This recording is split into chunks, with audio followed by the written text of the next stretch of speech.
Un accord qui pourrait vraiment tout changer pour la République démocratique du Congo. Il s'agit d'un nouveau partenariat stratégique avec les États-Unis qui se dessine à l'horizon. Mais la grande question c'est, est-ce une véritable promesse de prospérité ou bien un risque calculé? Pour y voir plus clair, un penseur congolais a mis sur la table un plan très détaillé pour s'assurer que cette fois-ci, le Congo tienne vraiment les rênes de son propre destin. Voilà la question qui pèse des milliards, littéralement. Pour un pays au sous-sol si riche, mais dont la population peine à voir les fruits, chaque grand partenariat international est un véritable test. Faut-il y voir une chance historique de développement, ou est-ce que c'est le risque de perdre encore un peu plus le contrôle de ses propres richesses? Alors, pour décrypter les vrais enjeux de cet accord, on va suivre la pensée d'un homme qui a mis cette question au cœur de son travail. Il s'agit du professeur Patrick Onoya Tamboué. Patrick Onoya, ce n'est pas juste un commentateur politique. Non, c'est un enseignant, c'est un chercheur, un stratège en investissement. Son approche, elle est différente. Il n'analyse pas ce partenariat comme un simple jeu de pouvoir, mais plutôt comme un système complexe, avec toute la rigueur d'un scientifique. Et c'est justement ce regard-là qui est devenu indispensable pour la RDC aujourd'hui. Et voilà, tout le cœur de sa pensée est résumé dans cette phrase. En s'inspirant d'exemples historiques, comme le plan Marshall en Allemagne après la guerre, Oniroya nous rappelle une vérité fondamentale. L'aide extérieure, ce n'est jamais une solution magique. Le vrai moteur du changement, c'est la vision, les réformes et la gouvernance interne du pays qui reçoit cette aide. Pour Onoya, c'est clair. Pour que la RDC tire vraiment le meilleur de cet accord, elle doit arriver à la table des négociations avec son propre plan déjà ficelé. C'est tout l'objet de son livre « 15 raisons pour s'approprier le deal USA-RDC ». C'est en quelque sorte un mode d'emploi pour transformer cette opportunité en un succès congolais. Bon, rentrons dans le vif du sujet. Onuya propose un modèle qui, d'après lui, peut complètement restructurer l'économie congolaise.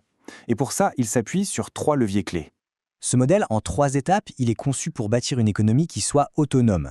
D'abord, on crée des outils financiers pour soutenir les entreprises d'ici. Ensuite, on laisse les entreprises privées être le moteur de la croissance. Et enfin, on les protège de la concurrence déloyale pour leur permettre de grandir. L'idée, c'est de créer un véritable cercle vertueux.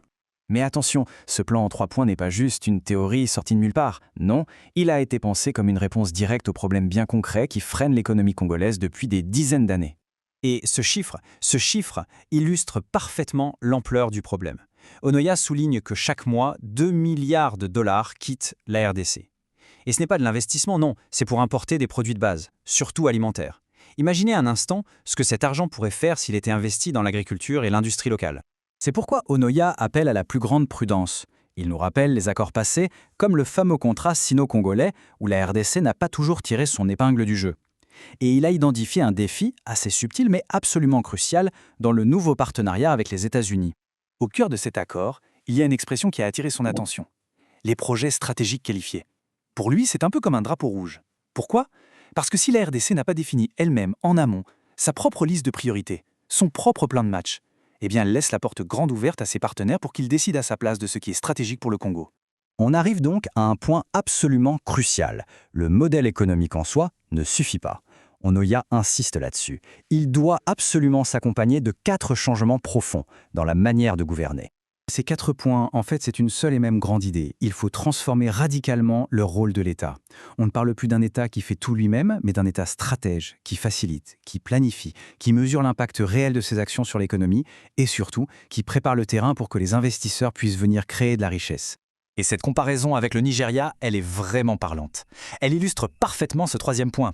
Avec un budget de l'État qui est proportionnellement assez similaire, le Nigeria génère beaucoup plus de richesses nationales.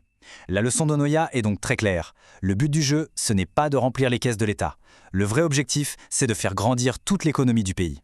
Alors, au final, que faut-il retenir de tout ça? Quel est le message central que Patrick Onoya cherche à nous faire passer? C'est ça, le message fondamental. Pour Patrick Onoya, l'accord RDC-USA n'est finalement qu'un outil. Son efficacité ne sera pas déterminée par les Américains, mais bien par la clarté, la rigueur et la force du plan que les Congolais eux-mêmes mettront en œuvre.